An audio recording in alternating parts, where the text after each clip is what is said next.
Olá a todos e bem-vindos ao Sem Rastros. Eu sou a Luciana e aqui eu conto história de pessoas desaparecidas. Eu não sumi, eu não parei com o podcast, mas então o que aconteceu com o episódio do dia 30 de maio? O que aconteceu é que aquele episódio é o episódio de hoje. E o motivo pelo qual eu decidi adiar é porque eu não gostei do episódio que eu gravei. Eu cheguei a editar, eu quase terminei de editar e não estava descendo, eu não estava gostando. Então eu apaguei tudo e resolvi refazer o roteiro esses últimos 2 dias. Gostei muito mais desse roteiro, espero que vocês gostem também. É um caso que tem muitos detalhes, um caso muito importante para a história de crimes, de leis dos Estados Unidos, então eu queria contar da maneira certa. Mais uma vez, sejam bem-vindos ao Sem Rastros. Hoje eu conto a história de Polly Klaas.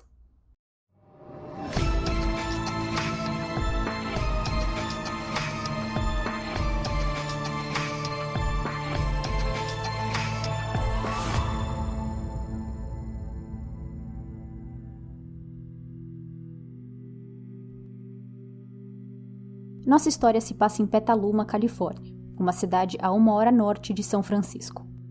Na noite de 1 de outubro de 1993, Polly estava em casa com sua mãe Eve, meia-irmã Annie, de 6 anos de idade, e 2 amigas, Kate e Gillian. As 3 amiguinhas eram para ser 4, mas a mãe de uma das amigas não tinha a deixado dormir fora naquela noite. Polly, Kate e Gillian, todas de 12 anos de idade, estavam tendo uma noite de pijama. Em seus pijaminhas e camisolas, as 3 pré-adolescentes cantavam, dançavam, riam, conversavam, tudo o que se tem direito em uma noite onde a única regra é se divertir. Às 9h30 da noite, Eve, mãe de Polly, entra no quarto da filha dizendo que estava com uma enxaqueca, por isso já ia deitar-se. Eve pediu para as meninas não fazerem muito barulho, mas enquanto falava, ela sabia que isso era em vão. 3 meninas de 12 anos, se divertindo do jeito que estavam. Logo as risadas voltariam a tomar conta da casa de 3 quartos. Seu quarto também era bem em frente do quarto de Polly, então ela fechou as 2 portas, tomou remédio e foi dormir com Annie para ver se a enxaqueca passava. Mas apenas 1 hora depois, Eve foi acordada com uma das piores notícias que uma mãe pode receber. Ela foi acordada desesperadamente por Kate e Gillian dizendo que Polly tinha sido sequestrada. Eve liga para a polícia às 11h03 da noite e eles chegam em minutos. As 2 garotas que ficaram tinham uma história para contar que até os policiais tiveram um pouco de dificuldade de acreditar. Kate e Gillian contam que depois que a mãe de Polly foi dormir, elas continuaram conversando, jogando videogames, experimentando fantasias de Halloween, já que era mês de outubro, e se divertindo. Polly disse para as amigas que ia pegar sacos de dormir em outro cômodo, para que as 3 pudessem dormir juntas ali no mesmo quarto. Ao abrir a porta, Polly se deparou com um homem em sua frente, bloqueando a saída. As amigas acharam que aquilo era uma brincadeira, que o homem era conhecido de Polly, mas quando olharam para sua mão, viram que ele estava carregando uma faca longa com cabo de madeira. E a expressão de Polly também não era uma de quem estava cara a cara com alguém que conhecia. O homem diz para as garotas não gritarem, senão ele cortaria suas gargantas. Ele as manda deitar no chão, de cabeça para baixo, e prende as mãos das 3 atrás das costas. As meninas obviamente ficaram muito assustadas, mas o homem tenta as acalmar, dizendo que ele só estava à procura de dinheiro, e que se conseguisse isso, ele não as machucaria. Polly prontamente diz para o homem que sua mãe tinha um dinheiro guardado em uma caixa de joias, e que ela podia levá-lo até a caixa, e também pediu para o homem não machucar sua mãe e irmã. Mas ao invés de ir atrás desse dinheiro, ele continuou ali, aparentemente desinteressado no que Polly tinha acabado de dizer, e tapou a boca das garotas.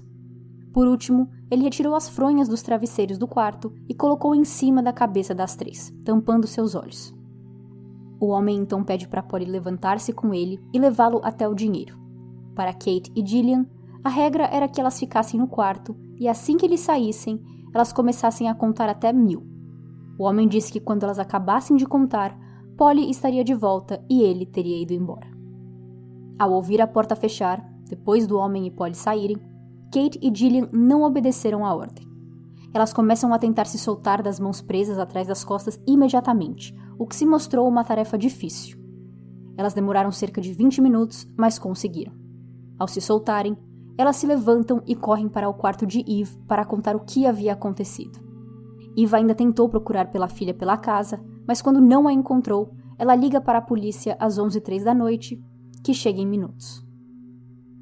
O quarto de Polly vira uma cena do crime na hora. O quarto, que estava uma bagunça, tem pistas relevantes para os policiais. Lá, eles encontram pedaços longos e finos de tecido branco, um fio do controle de Nintendo e a alça de uma bolsa.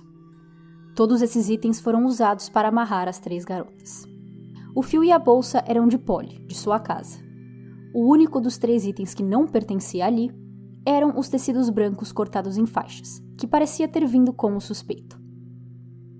Bom, a polícia estava lidando com o sequestro de uma garota de 12 anos dentro de sua própria casa, enquanto ela estava em uma noite do pijama com as amigas. A polícia sentiu que precisariam de mais ajuda e à meia-noite chamaram o FBI para auxiliar no caso. Sequestros já costumam ser investigados pelo FBI nos Estados Unidos, então a polícia de Petaluma podia com certeza usar da ajuda dos colegas federais. O FBI chega na casa, as 2 entidades começam a trabalhar juntas e às 4 da manhã, o FBI chama sua equipe forense para fazer uma busca detalhada no quarto de Polly. A polícia já tinha feito uma busca no quarto, mas eles não tinham os equipamentos e profissionais que a agência federal tinha consigo, principalmente para a época, 1993. Com um pozinho especial para procurar por digitais, unidos a uma luz ultravioleta, o FBI encontrou quase 50 digitais pelo quarto de Polly que a polícia não havia encontrado em sua busca inicial. Infelizmente, todas foram eventualmente atribuídas a familiares e amigos de Polly, pessoas com motivo para terem suas impressões ali. No chão do quarto, pequenas fibras foram encontradas e determinadas serem de um tapete veicular. A polícia investigou os carros das pessoas envolvidas na vida de Polly e a fibra não bateu com nenhuma delas. Mas nem tudo foi em vão. As digitais podiam ter donos e a fibra era de procedência desconhecida, mas o FBI encontrou a impressão parcial da palma de uma mão em uma das barras da cama de Polly, como se o suspeito tivesse se segurado ali, enquanto fazia alguma outra coisa, ou se levantava do chão, e deixou essa impressão ali apenas da palma e não de seus dedos. Criado em 1974 pelo FBI, o AFIS, Automated Fingerprint Identification System, que em português significa Sistema Automático de Identificação de Digitais, é um banco de dados para guardar digitais. Por mais que esse sistema já existisse há quase 20 anos quando Polly desapareceu, essa ideia ainda era relativamente nova, e naquela época o FBI só guardava informações de digitais e não do resto da mão. Então tudo que eles tinham para continuar naquele momento era a palma da mão, possivelmente do suspeito, que teria que ser guardada como evidência até encontrar o tal suspeito para poder comparar. Juntando a polícia com o FBI, a delegacia onde ficava a pequena sede da polícia da quieta e pacata cidade de Petaluma vira um batalhão. Uma força-tarefa com várias pessoas dividindo o mesmo espaço, com vários telefones, pessoas andando, conversando estratégias. Realmente uma força-tarefa num caso tão urgente como esse. Um dos detetives principais da polícia disse que ele nunca sentiu tanta ansiedade e pressão na vida quanto nesse caso para encontrar Polly. Após esse trabalho dentro da casa da Polly, a polícia fez uma busca minuciosa por toda a área ao redor da casa e em seu bairro.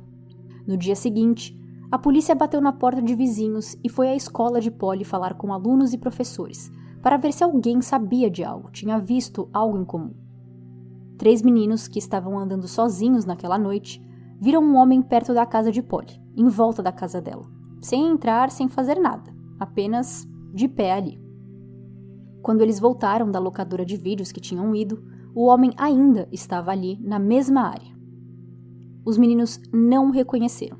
Eles moravam por ali e eles não reconheceram esse homem. Outra testemunha, que morava atrás da casa de Polly, disse que olhou pela janela umas 10h30 da noite e viu um homem parado na frente da porta de trás da casa dela. Assim como os meninos, essa testemunha também não reconheceu o dito cujo. Pela história de Kate e Gillian e testemunhas, esse sequestro parecia ser um sequestro desconhecido, onde a vítima e o suspeito não se conheciam antes do crime. o que para o FBI é muito mais complicado de solucionar, pois não tem nenhuma conexão entre os envolvidos. Isso não quer dizer que eles não olharam primeiro para as pessoas relacionadas a Polly. Mark Klass, o pai de Polly, foi visto como um suspeito inicial. Mark e Eve se divorciaram quando Polly tinha apenas 2 anos. Mark disse em uma entrevista que foi um casamento miserável, mas que juntos eles fizeram algo incrível, que era a Polly. Mesmo morando com a mãe, Polly mantinha contato com o pai, que morava em Sausalito, na Califórnia, a 50 quilômetros de Petaluma. Polly e Mark se falavam por telefone todos os dias, e naquele 1 de outubro, no fim da tarde, pai e filha estavam em sua ligação diária e Mark perguntou o que ela ia fazer aquela noite, como estava a vida, e a filha, muito alegre, disse que logo suas amiguinhas iam para casa dela para uma festa de pijama. Os dois conversaram um pouco e terminam a chamada dizendo "eu te amo" um ao outro. Essa foi a última vez em que Mark falou com sua filha. Eve e Mark foram chamados para fazer um teste de polígrafo, só para ter certeza que as histórias deles estavam consistentes. Eve foi chamada, fez o teste e passou. Mas no caso de Mark, foi um pouco mais complicado. No dia que ele foi chamado, os policiais pediram para ele esperar do lado de fora por um tempo. Ele ainda não sabia que tinha sido chamado para fazer o teste de polígrafo, então ele achou que tinha sido chamado para que a polícia o contasse que tinham achado Polly morta. Mark disse que quando o detetive do FBI foi buscá-lo do lado de fora da delegacia, onde ele estava esperando, ele estava deitado no chão em posição fetal. Quando o detetive pergunta o que estava acontecendo, Mark disse que não ia aguentar viver daquele jeito sem sua filha. Vendo seu estado psicológico, o detetive conclui que aquele não era um bom dia para Mark ser submetido ao polígrafo, então eles mandam Mark de volta para casa. Ele volta no dia seguinte, mais calmo, faz o teste e passa. No terceiro dia de investigação, Kate e Gillian foram interrogadas juntas pela polícia para fazer um retrato falado do suspeito. Elas o descrevem como um homem com barba em seus 40 anos, usando uma bandana amarela e com cabelos tamanho pequeno ao médio. O retrato falado foi feito e divulgado. Do lado forense da investigação, ao examinar os itens encontrados na noite do crime, o FBI conclui que os pedaços de tecido que foram usados para prender as garotas se juntavam como um quebra-cabeça. Se você colocava uma ponta com a outra ponta, elas se encaixavam. Então eles sabiam que aqueles tecidos vieram todos de uma mesma peça e pensavam ser de algum tipo de camisola feminina. A notícia do sequestro e do fato de que Polly ainda não tinha voltado ganhou força em Petaluma, principalmente por ser uma cidade pequena, de 60 mil habitantes. Aquele tipo de crime não acontecia em Petaluma. E não demora muito também para o caso virar notícia nacional e internacional. Em seu próprio estado, Califórnia, a notícia chega até Hollywood, diretamente nos ouvidos de uma atriz muito famosa que é de Petaluma, Winona Ryder. Winona volta para a cidade nessa época, ajuda nas buscas e até fez um vídeo pedindo por ajuda do público, oferecendo $200 mil de recompensa para quem encontrasse Polly. Polly recebeu o apelido de Filha da América, porque mostrava que uma garota normal, dentro de sua própria casa, vivendo sua vida, não estava segura. Uma das ações dos investigadores foi colocar uma escuta no telefone da casa de Eve, caso qualquer pista fosse dada diretamente para a família de Polly e não pelos telefones da polícia. Mas eles não colocaram uma escuta na casa do pai. E é claro, como essas coisas sempre acontecem, foi o pai que recebeu uma ligação importante. Mark não estava em casa nesse momento, mas seu cunhado estava e atendeu o telefone. Do outro lado da linha, uma voz de menina dizia que era Polly e que ela estava num hotel.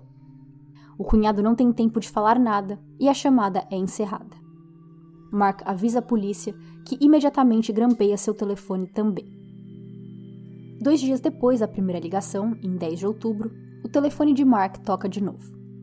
É a voz da mesma menina e ela volta a dizer que ainda está no quarto de hotel.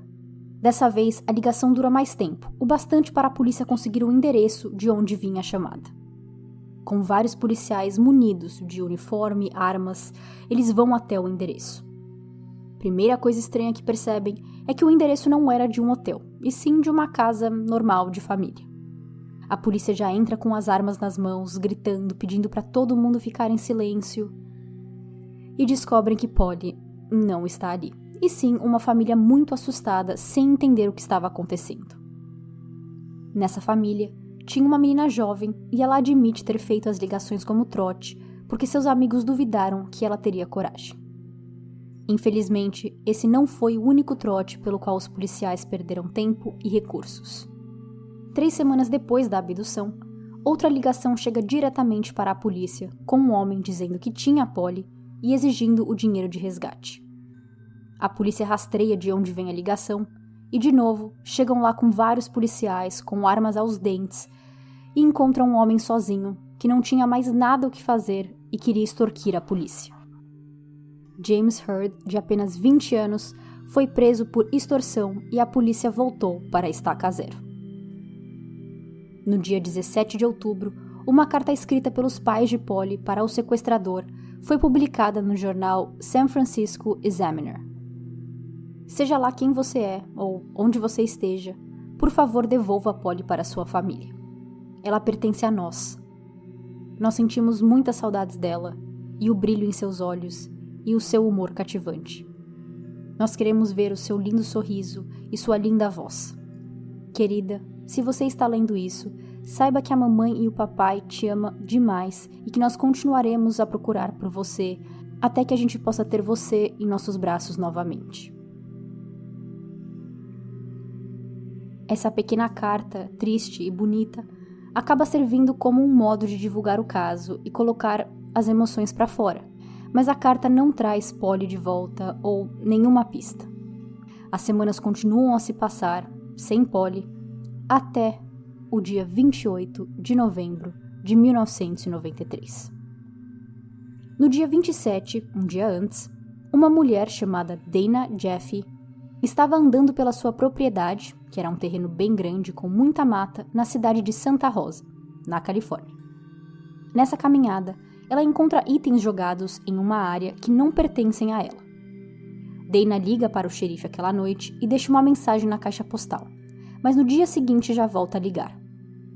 Na manhã de 28 de novembro, um policial de Santa Rosa liga para o detetive Eddie Fryer, que é o detetive-chefe do FBI para esse caso, e o informa desses itens encontrados, porque eles podem estar ligados ao desaparecimento de Polly.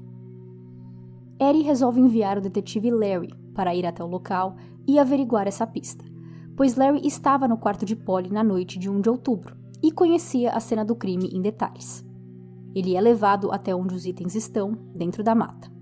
Lá, eles encontram uma meia calça vermelha de criança, com um nó na altura do joelho, pedaços de fita adesiva, uma garrafa de cerveja, uma cartela de fósforo, uma embalagem de camisinha e uma camisinha fora da embalagem. Por último, e mais importante aos olhos de Larry, era um pedaço de tecido longo, na cor branca, muito parecido com as faixas brancas encontradas no quarto de Polly, que foram usadas para amarrar as 3 garotas. Larry estava convencido que eles tinham sua primeira grande pista no caso, e ele mais do que nunca precisava conversar com Dana. Dana, por acaso, tinha uma história interessantíssima para contar aos policiais. Por volta das 10h45, 11 da noite de 1 de outubro de 1993, Dana chegou em casa do trabalho e dispensou sua babá Shannon. Dana morava lá com sua filha de 12 anos e, enquanto trabalhava, deixava a filha com a babá. Shannon foi embora em seu carro umas 11h15 e, chegando perto do portão de entrada, ela viu um carro, um Ford Pinto preso, atolado em uma vala. O terreno de Dana tinha no total 77 hectares e uma placa de proibido ultrapassar na estradinha, na rua que levava até a propriedade dela. A casa ficava a centenas de metros do portão, e esse carro estava perto do portão. E sim, o modelo do carro era um Ford Pinto. Pela página da Wikipédia, esse carro não chegou ao Brasil, mas foi um dos mais populares nos Estados Unidos e Canadá dos anos 70. Bom, o homem, que aparentava estar bêbado e sujo, disse para Shannon que seu carro estava preso e precisava de ajuda. Ele queria que ela saísse do carro dela para ajudá-lo, mas Shannon se mantém firme, não sai e diz para ele que aquilo era uma propriedade privada e que ele deveria prestar mais atenção nas placas, dizendo para não ultrapassar. Assustada, Shannon se dirige até o telefone público mais próximo e às 11h24 da noite liga para Dana, conta o que aconteceu e pede para que ela ligasse para a polícia. Dana queria ver isso ela mesma, então ela colocou a filha no carro e dirigiu até o portão, onde ela viu o Ford Pinto, mas não viu ninguém por perto. Dana também passou reto pelo carro, foi até um telefone público e ligou para a polícia às 11h46 da noite. Eu não sei por que ela não ligou para a polícia direto do seu telefone fixo na sua casa, né? Parece que ela quis averiguar a situação por ela mesma antes de ligar para a polícia. 2 policiais chegam 15 minutos depois e se encontram com Dana na entrada de sua rua. Ela os leva até seu portão, onde encontram o carro e um homem encostado nele, fumando cigarro. Ao ser informado que ele estava dentro de uma propriedade privada, o homem alega saber disso, que ele tentou virar o carro e assim ficou preso na vala. Com a polícia lá, Dana volta para casa e os agentes dão continuidade ao encontro com o homem. Ao ser perguntado o que estava fazendo ali, naquela área e hora, o suspeito diz estar fazendo um passeio turístico. Isso mesmo, ele falou que estava fazendo um passeio turístico. Folhas e galhos estavam presos em seus cabelos e meias. Para explicar a folhagem em seu cabelo, ele diz que tentou ir embaixo de seu carro para obter tração. Os policiais não acreditam nisso porque não tinha espaço para ir para debaixo do carro, do jeito que o carro estava atolado. Ao revistar o interior do veículo, os policiais encontram um saco de papel no chão com 3 ou 4 latas de cerveja Budweiser fechadas, 2 sacos ou malas contendo roupas, algumas das quais pareciam estar rasgadas. Contudo, por mais que o homem cheirasse a álcool e cervejas foram encontradas em sua posse, ele não aparentava estar bêbado. A polícia conduziu o teste de sobriedade sem bafômetro, né, que ainda não existia na época. Então era aquele de andar em linha reta, dedo na ponta do nariz, etc. Eles conduziram esse teste e voltou como sóbrio. Seu nome e placa de carro foram colocados no sistema policial que eles tinham e não voltou com nenhum problema veicular. Seu histórico, sua carteira de motorista estava limpo. Nisso, os 2 agentes começam a discutir maneiras de desatolar o carro do homem, e nesse meio tempo, ouvindo os policiais fazendo planos para tirar o carro dele da vala, o homem abre uma cerveja e começa a beber, ali, na frente das autoridades. É claro que os policiais não deixam e pedem para ele despejar o líquido no chão, no qual ele, de mau gosto, obedece. Mesmo assim, os policiais não acreditam ter motivos para prendê-lo, nem mesmo por beber cerveja na frente deles e nem por invadir o terreno de Dana. Então eles o ajudam a desatolar o carro e o mandam embora. À 00h46 de sábado, 2 de outubro de 1993, os 2 policiais resolvem o incidente e fazem seu relatório, relatando tudo o que tinha acontecido. No relatório, o nome do suspeito aparece: Richard Alan Davis, de 39 anos. Sua aparência física batia com o retrato falado feito por Kate e Gillian. A polícia tinha acabado de achar o seu primeiro suspeito no caso de Polly Klaas. Ao olhar sua ficha criminal, e não só de trânsito, os detetives de Petaluma perceberam que Richard era um criminoso de carteirinha. Isto é, ele passou mais tempo de vida cometendo crimes e entrando e saindo da prisão do que o contrário. Richard tinha problemas com a lei desde que ele tinha 12 anos e ele já tinha 2 queixas passadas de sequestrar mulheres. Ele estava solto naquele momento incondicional desde junho e algumas semanas depois do desaparecimento de Polly, no dia 19 de outubro de 1993, ele estava com um mandado de prisão em aberto por ter sido pego dirigindo bêbado. Olha, essa parte eu não entendi muito bem. Se ele estava em condicional e ele foi pego por ter dirigido bêbado, por que os policiais não o prenderam ali na hora? Ou talvez eles resolveram não prendê-lo e depois descobriram que ele estava em condicional? Não sei. Enfim. O FBI descobre que, supostamente, Richard estava ficando na casa de sua irmã na cidade de Ukiah, na Califórnia também, a 100 km de distância de Petaluma. Em 30 de novembro, eles correm para lá, onde acham a irmã de Richard e um carro velho branco da Ford acabado, no qual os detetives acreditam ser uma peça importante do crime. O suspeito principal, Richard, não estava lá. A polícia resolve fazer um perímetro na área, fechando várias ruas com carros policiais, para caso Richard passasse por ali. E isso deu certo.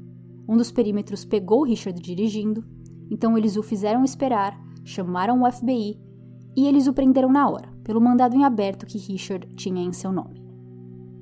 As autoridades não falam de primeira para Richard sobre o caso de Polly, mas ao chegar na delegacia, na sala do interrogatório, eles mencionam o caso dela, no qual ele nega qualquer envolvimento.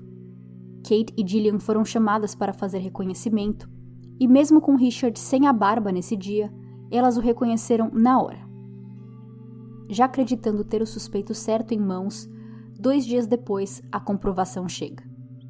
Em 2 de dezembro, a palma da mão de Richard é examinada lado a lado com a impressão encontrada no quarto de Polly, e elas combinavam. A polícia agora tinha seu suspeito e uma prova física forte o ligando ao crime. Eddie Fryer disse que ele pediu silêncio na delegacia para informar a todos de que eles tinham encontrado seu suspeito e que todos começaram a pular, se abraçaram, e que era um momento muito feliz de finalmente ter solucionado esse caso, por mais que também fosse algo estranho a se comemorar. Richard, que estava preso nesses dias, demora para ficar sabendo dessa prova física que os detetives agora tinham contra ele no caso de Polly, mas quando fica sabendo, ele entra em contato com a polícia dizendo querer confessar. No interrogatório, que durou quase 2 horas, Richard conta sua história.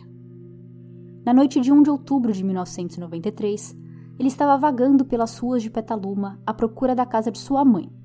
Incapaz de encontrá-la, ele foi a um parque, onde bebeu cerveja e fumou um cigarro de maconha que ele acha que continha fenciclidina, em inglês conhecida por PCP, e em português aparentemente conhecida como pó de anjo. Essa é uma droga que pode causar alucinações. A partir daqui, Richard diz não saber muito bem o que aconteceu, pois não se lembra direito. Ele se lembra de entrar em uma casa pela janela e ouvir algumas vozes, mas disse que nunca tinha visto Polly Klaas antes disso.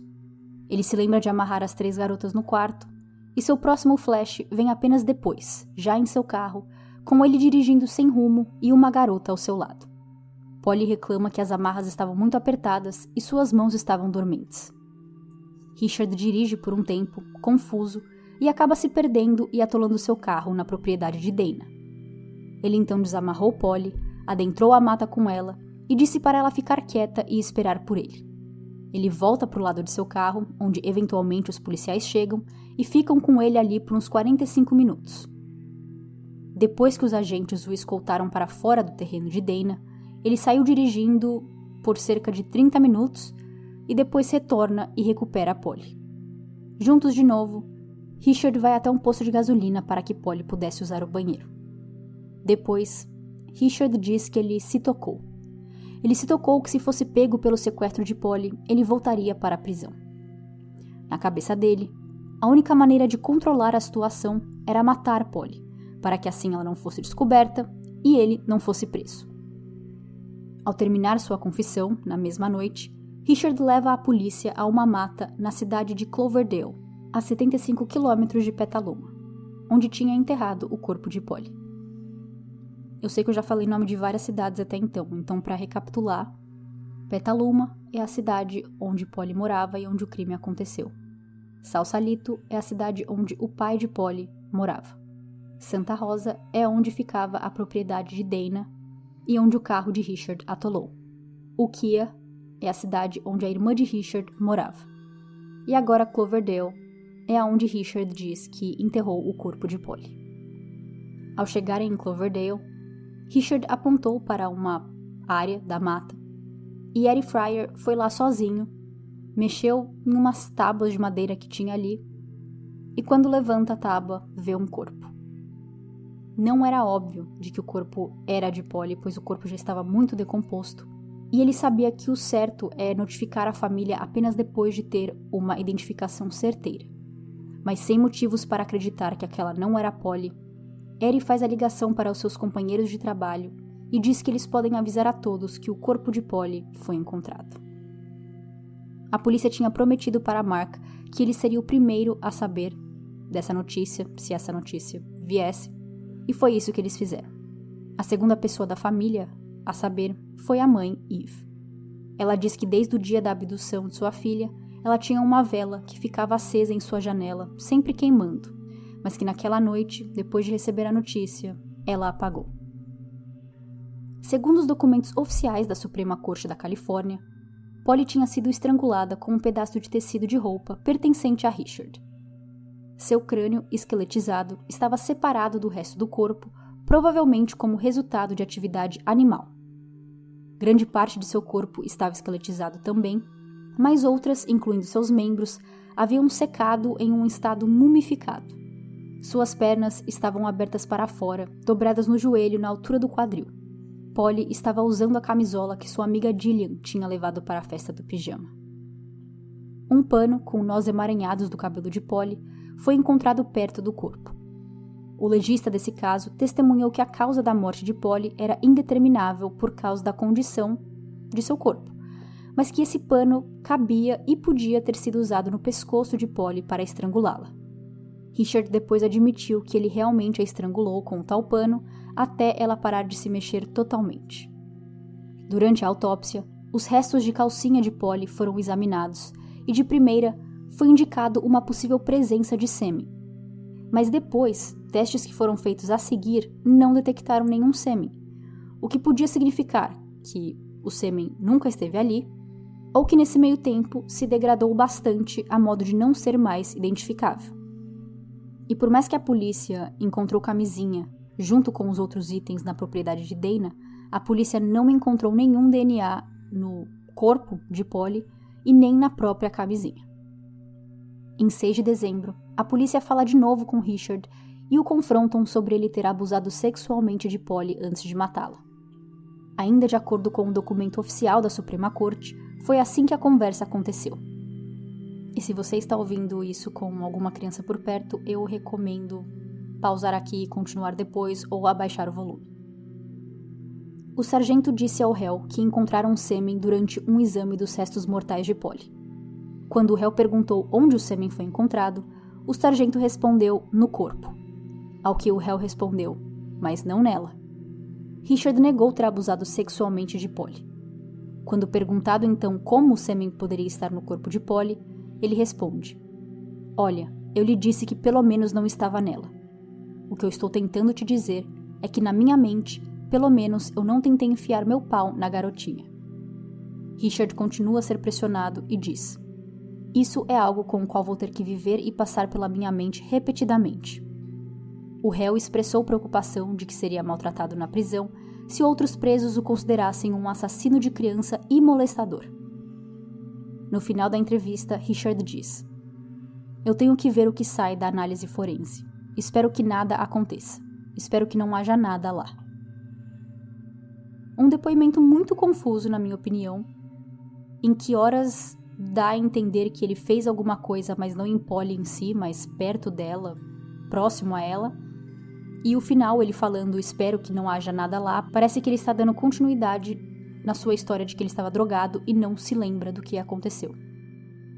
Continuando, os pedaços de tecido branco encontrados no quarto de Polly, no terreno de Dana e no cabelo de Polly em Cloverdale foram confirmados virem todos de uma peça de tecido só, cortados por uma tesoura. Os pedaços de pano também se encaixavam como peças de um quebra-cabeça, não só os encontrados juntos no quarto, mas com os outros também. É acreditado que o tecido foi cortado dentro do carro de Richard, porque fibras correspondentes ao pano foram encontradas no piso de seu carro. As fibras que a polícia acreditava vir de um carro, encontradas no quarto da Polly naquela noite de 1 de outubro, foram ligadas ao carro de Richard também. Um outro tipo de fibra, agora de algodão, foi encontrada em um moletom de Richard e eram consistentes com a camisola de Gillian que Polly estava usando. Por último, ligando Richard ao crime, 2 fios de cabelo foram encontrados no quarto de Polly e o DNA batia com o de Richard. É dito que os fios parecem ter sido removidos à força, o que mostra uma possível luta entre Polly e seu sequestrador. É claro até aqui que Richard era culpado do crime, então mesmo sem sua confissão, ele ainda teria sido preso pelo sequestro e assassinato de Polly Klaas. Mas eu só queria deixar claro agora que não parece que as autoridades acreditam na história de Richard sobre como o crime aconteceu. A segunda parte da história, após ele ficar com o seu carro preso na casa de Dana, bate com a história da própria Dana, da babá e dos policiais. Mas a sua versão do crime, em si, não é muito acreditada. Primeiro, ele diz estar drogado, com PCP em seu sistema. Mas nos 45 minutos que ele ficou lado a lado com 2 policiais, esses policiais não perceberam comportamentos incomuns de Richard ou que combinasse com alguém drogado. Ele também tinha levado o tecido branco, fita adesiva e tesoura com ele em seu carro. E isso não é algo que se faz sem planejamento. Se o homem que os vizinhos de Polly viram naquela noite de outubro era realmente Richard, claramente ele já estava vigiando Polly e sua casa por um tempo, e não foi uma casa qualquer que ele entrou pela janela, como ele conta. Mas acho que a parte mais triste do depoimento dele é ele falando que ele escondeu Polly na mata enquanto conversava com os policiais, dando a entender que Polly ainda estava viva ali e que se as coisas fossem diferentes, Polly podia ter sido recuperada ainda viva. Eu particularmente não acredito que isso seja verdade e não parece que as autoridades acreditam nisso também, por mais que é claro que sempre fica aquele e se na cabeça de todos. O julgamento de Richard começa em abril de 1996 e dura 2 meses. A dificuldade em selecionar um júri levou o juiz a transferir o julgamento do condado de Sonoma, que é onde o crime tinha acontecido, para o condado de Santa Clara. Enquanto a acusação mostrava a natureza premeditada do crime, a estratégia da defesa era mostrar que sim, Richard tinha sequestrado e assassinado Polly, mas que ele não abusou dela sexualmente. Pode parecer estranho pra gente o fato de que ele estava ok com admitir que ele tinha sequestrado e matado uma garota de 12 anos, mas negando veemente que ele tinha abusado sexualmente, mas era porque, negando esse fator do crime, a defesa esperava reduzir a chance de Richard de receber a pena de morte. À medida que o julgamento prosseguia, a defesa também tentou parecer que o crime começou como um mero roubo que deu tudo errado. Em 18 de junho, o júri, composto de 6 mulheres e 6 homens, consideraram Richard culpado de 10 acusações, algumas delas como assassinato, sequestro, roubo, arrombamento, tentativa de ato obsceno contra uma criança, agressão com arma letal e cárcere privado. Após receber o veredito de culpado, Richard, que estava de pé para ouvir o júri, se virou para uma das câmeras que estava ali, já que a TV estava televisionando esse julgamento, piscou seu olho, mandou um beijo e mostrou os 2 dedos do meio para a câmera. Assim, uma pessoa sem remorso, uma pessoa má. No dia de sua sentença, em agosto, que é um dia diferente, onde o réu volta para a corte para receber a notícia de quanto tempo vai ficar preso, Richard volta a se comportar sem remorso nenhum e nega mais uma vez ter feito qualquer coisa sexual com Polly. Mas dessa vez, ele diz que a razão é porque Polly disse para ele que o pai dela, Mark, a abusava sexualmente. Mark, que estava ali sentado assistindo tudo, se levanta e se joga em direção a Richard, para atacar mesmo, de raiva. Mas ele é parado por seguranças e retirado da corte. Depois de ver essa cena, o juiz diz: "É sempre muito traumático para nós juízes dar a sentença de morte para alguém. Mas depois de sua conduta, você fez essa decisão ser bem mais fácil de tomar." Richard, hoje em dia, 2022, tem 68 anos e continua preso em uma prisão da Califórnia. Ele continua no corredor da morte porque em 2019, o atual governador da Califórnia, Gavin Newsom, suspendeu execuções em seu mandato. Enquanto Mark diz conseguir mais ou menos entender a decisão do governador, ele é honesto a admitir que tem um senso de vingança dentro dele e que gostaria sim de ver Richard morrendo e que levaria champanhe para a execução. Com isso, a história do caso de Polly em si acabou. Mas esse caso foi muito importante para a história dos Estados Unidos no mundo criminal e como as investigações são conduzidas. Por exemplo, Richard foi parado por policiais apenas 1 hora depois de sequestrar Polly. Munidos da carteira de motorista e placa do carro de Richard, não foram o bastante para a polícia ver que ele era um criminoso com muitos crimes. em seu currículo. Isso porque o sistema que tinha nos carros policiais serviam apenas para ver coisas relacionadas a trânsito, ao veículo, carteira de motorista da pessoa, e não mais informações. Hoje em dia, a polícia também consegue ver o histórico criminal de uma pessoa por esses sistemas de policial ou do carro do policial. Além disso, naquele momento, apenas 1 hora depois do sequestro, a polícia de Santa Rosa ainda não tinha recebido informações sobre o sequestro de Polly. Então eles nem sabiam que tinham um crime em andamento ou que eles deviam olhar para todo mundo suspeito naquele momento. Já hoje em dia, assim que um crime acontece, boletins e mensagens são enviados para o estado inteiro ou para o condado inteiro. Enfim, isso vai depender muito de cada estado, já que os Estados Unidos são muito diferentes em leis. Mas hoje em dia existe já uma comunicação mais abrangente, mais geral, para pegar mais pessoas e não apenas aquele bairro ou só aquela cidade. Depois também veio o Amber Alert, que naquela época não existia na Califórnia. Então isso já ajudou muito também. O mais importante e lembrado por esse caso foi a lei criada após o caso de Polly, chamada de Three Strikes Law, em português, a Lei dos 3 Strikes.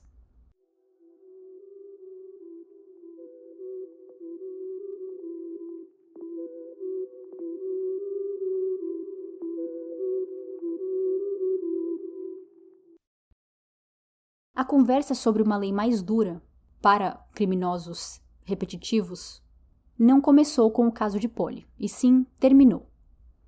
A ação para a Lei dos 3 Strikes começou em 1992 com o assassinato de Kimber Reynolds. Eu pensei em fazer um episódio especial sobre o caso dela, mas quando eu digo que eu encontrei material o bastante para falar do caso dela por 3 minutos, eu realmente só encontrei material do caso dela para falar por 3 minutos. O que eu acho loucura, porque é possível achar tanta coisa sobre o caso de Polly, mas o caso de Kimber, que foi o estopim, que foi o começo dessa conversa, dessa lei que é tão famosa nos Estados Unidos e tão usada em vários estados agora, hoje em dia, não só na Califórnia, e eu não consigo achar nada sobre. Então eu vou falar rapidamente dela aqui. Kimber Reynolds, em 1992, tinha 18 anos e morava na cidade de Fresno, na Califórnia. Kimber estava saindo com amigos uma noite e quando ela estava entrando no carro, 2 homens em uma moto chegaram atrás dela e tentaram roubar a sua bolsa. Um deles pegou uma arma, colocou na sua orelha e atirou. Ao prenderem os 2 homens responsáveis pelo assassinato de Kimber, um dos suspeitos foi morto durante a tentativa de prisão. Já o outro foi preso e foi sentenciado apenas a 9 anos de prisão e conseguiu liberdade condicional em metade desse tempo. Então ele ficou apenas uns 4 anos preso pelo assassinato de Kimber. Furioso com essa decisão, o pai de Kimber, Mike, resolveu escrever uma ideia de lei que ele tinha, um rascunho, e a lei se chamava 3 Strikes and You're Out. Então, 3 strikes e você está fora. Quando o caso de Polly aconteceu, 1 ano depois do caso de Kimber, e notícias de que Richard era o culpado começou a sair na TV e na mídia, todos perceberam que Richard era um criminoso profissional, um criminoso recorrente, e também todos ficaram com muita raiva, porque ele estava fora da prisão. Porque depois de tantos crimes, cada vez ficando mais violento, ele ainda era dado condicional. Ele ainda era dado segundas, terceiras, quartas, 10ª chances. Dos últimos 20 anos de vida de Richard, até 1993, 14 desses anos foram presos. E cada vez que ele voltava para a prisão, o crime era sempre maior. O pai de Polly disse em uma entrevista que na noite em que ele entrou em sua casa e sequestrou Polly, Richard já tinha sido sentenciado a mais de 200 anos de prisão. Mas que toda vez que ele ia preso, ele saía porque recebia liberdade condicional. Então, qual era a proposta? Qual era o motivo da lei dos 3 strikes, principalmente em relação a esses 2 casos, de Polly e de Kimber? A lei de 3 strikes da Califórnia, estou falando apenas de como começou essa história na Califórnia. Hoje em dia tem outros estados com essa lei também, mas cada uma pode ser um pouquinho diferente, por mais que o geral é a mesma. A Lei de 3 Strikes da Califórnia, criada em 1994, é um esquema de condenação que dá aos réus uma sentença de prisão de 25 anos a perpétua se forem condenados por 3 ou mais crimes violentos ou graves. Essa lei também dobra a pena de prisão para pessoas condenadas por qualquer crime que tenham 2 crimes violentos ou crimes graves anteriores. Eu achei um site de uma empresa de advocacia que eles explicam muito bem como essa lei funciona com exemplos. Eu coloquei esse site como fonte, tá lá no website, e eu vou dar os exemplos que eles dão para tentar explicar para vocês, porque de primeira eu tive uma certa dificuldade de entender a lei, justamente porque ela mudou com o tempo e, como eu disse, às vezes eu achava a explicação para outro estado, então não era a mesma coisa. Por exemplo, Joãozinho tem 2 condenações anteriores por roubo. Roubo nos Estados Unidos é considerado um crime grave. 10 anos se passam e agora ele é acusado de roubo de uma residência, outro crime considerado grave. Normalmente, a pena máxima de prisão para arrombamento na Califórnia é de apenas 6 anos. Mas, porque Joãozinho já tem 2 acusações prévias por roubo, ele enfrenta uma sentença obrigatória de 25 anos à prisão perpétua. Mais um exemplo. O que acontece com alguém que tem 2 crimes graves no passado, mas o seu terceiro não é grave? Maria tem condenações anteriores por arrombamento e por roubo normal. Eu não sei se é exatamente assim que se fala em português. Arrombamento em inglês é quando é um roubo residencial, quando alguém arromba uma casa, uma propriedade. Então Maria tem 2 passagens por roubo e agora ela foi presa por posse de alucinógenos para venda. Então, posse de drogas para vender é um crime, mas não é grave. Então, em tese, Maria está em seu terceiro strike. Esse é o seu terceiro crime. Mas pelo crime não ser grave, ela não será condenada a 25 anos à prisão perpétua. Mas ela vai enfrentar o dobro da pena normal da prisão por venda de drogas. Então a lei também afeta pessoas que não cometeram crimes graves ou violentos. Tá, mas o que são crimes graves ou violentos e qual a diferença entre essas 2 categorias? Eu vou nomear alguns, começando por violentos: assassinato, estupro, sequestro, extorsão e incêndio. Agora, exemplos de crimes graves: roubo, roubo de carro envolvendo uma arma, venda de cocaína, heroína, metanfetamina ou PCP a uma pessoa menor de idade, qualquer crime que envolve uma arma e arrombamento. Outra parte da vida do criminoso afetada por essa lei é o pós-condenação. É normal ouvir história de pessoas que são soltas por bom comportamento dentro da prisão. Mas no caso de um striker, que é como é chamado essas pessoas presas sob essa lei, elas precisam cumprir pelo menos 80% de sua pena antes de poderem pensar em sair por bom comportamento. Menores de idade a partir de 16 anos podem já ser afetados por essa lei. E por último na lista de como essa lei funciona, é possível ser condenado por 2 strikes diferentes ao mesmo tempo. Então, você pode ser condenado por roubo e sequestro, por exemplo, mesmo que seja no mesmo crime. Você cometeu um crime só, onde teve roubo e sequestro, mas você vai ter 2 crimes na sua ficha, e vão ser considerados 2 strikes diferentes. Isso que eu acabei de explicar é como a lei da Califórnia dos 3 strikes é hoje em dia. Mas, originalmente, essa lei fazia de você um terceiro striker se você fosse condenado por qualquer crime. Então, se você já tinha 2 crimes graves ou violentos em seu registro, qualquer terceiro crime faria de você um terceiro striker. Por isso, as pessoas estavam sendo condenadas à prisão perpétua após uma condenação de roubo não violento ou crime relacionados a drogas. Justamente por ter muita gente que talvez não merecessem estar indo para a prisão perpétua por causa de seus crimes, em 2012 a lei mudou para como é hoje, onde a condenação de 25 anos à perpétua só é dada se o terceiro crime também for grave ou violento. Enquanto é uma lei muito famosa, já adotada por vários outros estados e que tem uma boa intenção por trás, principalmente depois de ouvir a história de Kimber e de Polly, Essa lei é muito controversa e considerada falha por muitos. Ainda nesse mesmo site maravilhoso, cheio de exemplos e explicações fáceis, alguns dos motivos dados para que essa lei não seja muito bem vista é que ela pode violar o direito constitucional com punições cruéis e inusitadas. Ela também atinge réus minoritários e deficientes em uma taxa muito maior, mantém prisões da Califórnia superlotadas e caras e tira dos céus a esperança de reabilitação. E o que mais mudou com essa lei? Em uma pesquisa feita apenas 1 ano depois dessa lei ser implementada, as maiores diferenças que eles estavam vendo até então é que existiam menos alegações de culpa pelos réus. Então, historicamente, mais de 90% de todos os casos criminais eram resolvidos por meio de acordos. Mas isso mudou, já que agora as sentenças de prisão eram muito mais longas e os criminosos preferiam ter uma chance na corte que talvez poderiam sair inocentes, ao invés de tentar resolver por acordos. Por causa disso, obviamente, tinham mais julgamentos sendo feitos, então eram mais promotores e defensores públicos trabalhando, era um aumento no uso da corte e do juiz, um aumento de gasto público.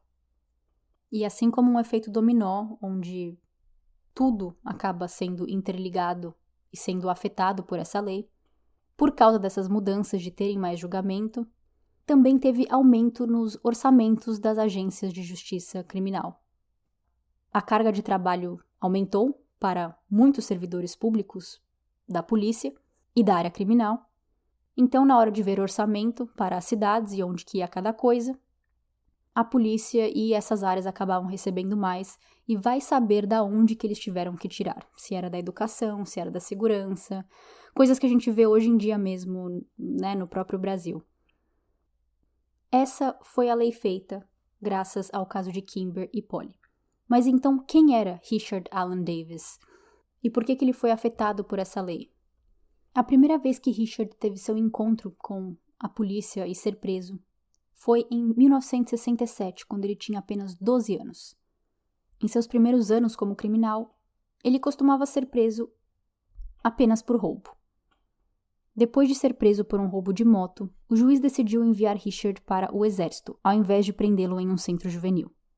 Richard aceita, se junta ao exército dos Estados Unidos, mas depois de apenas 13 meses ele foi dispensado do exército porque ele não era um militar modelo e ele causava mais problemas do que soluções.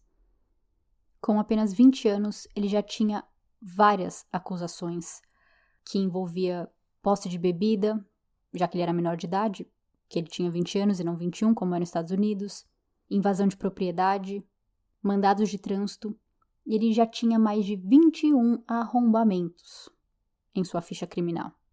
Todas essas acusações foram punidas com a pena mais leve. Então, com 21 arrombamentos, multas de trânsito, ser pego com bebida, tudo isso, ele foi condenado a apenas 6 meses de prisão e 4 anos de liberdade condicional. Eu não tenho como falar sobre todas as condenações de Richard, porque senão nós ficaríamos aqui por muito tempo. Então eu estou falando apenas os mais interessantes e importantes.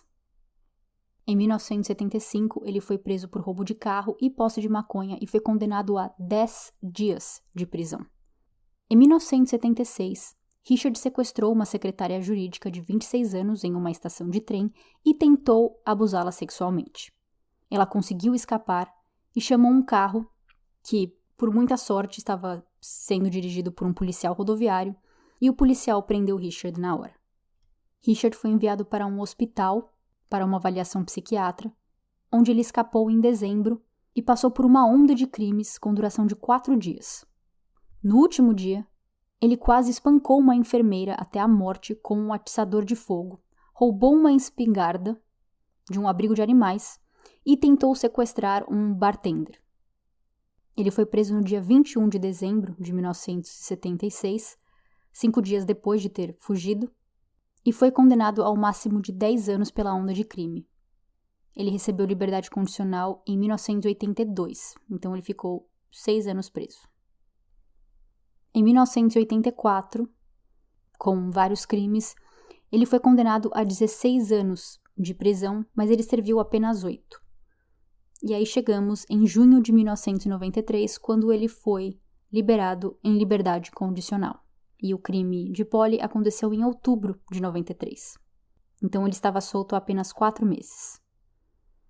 Vocês sabem que eu não gosto de focar no culpado, e sim sempre na vítima, mas tem casos, principalmente num caso como esse, que é necessário explicar como começou a onda de crimes pela parte do suspeito, como chegou até o crime em si. Essa foi a história de Polly Klaas. Polly tinha apenas 12 anos quando perdeu a vida ao abrir a porta de seu quarto para pegar sacos de dormir para suas amigas. Polly era uma garota fofa, boa estudante e sociável. Ela adorava aulas de artes e teatros e já tinha se apresentado no teatro da escola. Em 1993, Mark Klaas criou a Fundação Polly Klaas, que é uma ONG dedicada à segurança das crianças, à recuperação de crianças desaparecidas e criação de lei que ajudam crianças a estarem mais seguras. A história de como a fundação começou é de que no meio da procura por Polly, então quando seu caso ainda não estava solucionado, ligações começaram a chegar para Mark e Eve de outros pais que também tinham suas crianças desaparecidas, e esses pais queriam conselhos, eles queriam saber o que fazer, como encontrar seus filhos. Em apenas 1 mês desde que Polly tinha desaparecido, as pessoas que estavam fazendo esse atendimento telefônico e ajudando essas famílias receberam o status de ONG, e ali a Fundação Polly Klaas nasceu. No website pollyklaas.org, eles têm alguns números no qual eles dizem que eles lidam com mais de 300 casos de crianças desaparecidas por ano, que eles já ajudaram mais de 10.000 famílias com crianças desaparecidas e que eles já distribuíram mais de 500 mil de kits chamados de Segurança da Criança, que é um kit onde eles explicam segurança básica de uma maneira que as crianças entendam, mas também como tirar suas digitais, como manter uma amostra do DNA da criança, como guardar informações pessoais, sempre ter uma foto recente, entre outras dicas.